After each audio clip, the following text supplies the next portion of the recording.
ሁሉንም አካቶ በአንድ ስፍራ ላይ ይዞ የተገኘ በመሆኑ በመዲናዋ አዲስ አበባ የሚሆን በኢትዮጵያ የመጀመሪያው ነው የአዲስ ስፖርት ፓርክ።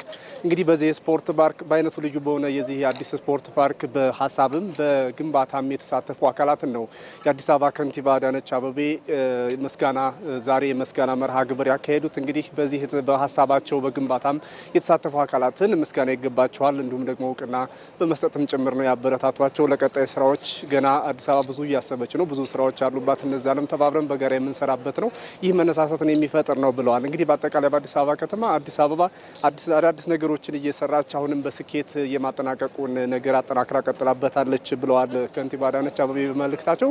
ከዛ ባሻገር ደግሞ አሁንም ይህ የሚቋረጥ የሚቆም ልማት የለንም፣ አሁንም አዳዲስ ነገሮችን እያሰብን አዲስ ነገሮችን ወደ መሬት እያወረድን ህዝባችንን ተጠቃሚ የሚያደርጉ ስራዎችን አሁንም አጠናክረን እንቀጥላለን ብለዋል።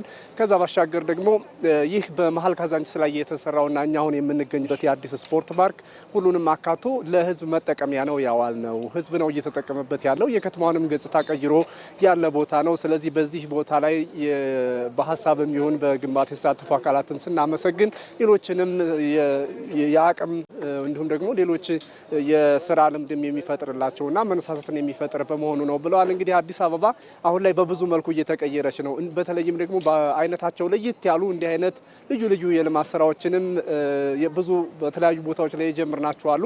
አሁንም ቢሆን ደግሞ አጠናክረን የምንቀጥልበትም የስራ ሁኔታ ነው ያለው። አዲስ አበባ እየተቀየረች ነው፣ ነዋሪዎቿንም ይዛ ገጽታዋንም እየቀየረች ያለች ከተማ ናት። ስለዚህ በዚሁ ልማቱም የህዝቡን ተጠቃሚነት የሚያረጋግጥና ሰው ተኮር ሆኖ የሚቀጥል ይሆናል ብለዋል ከንቲባዋ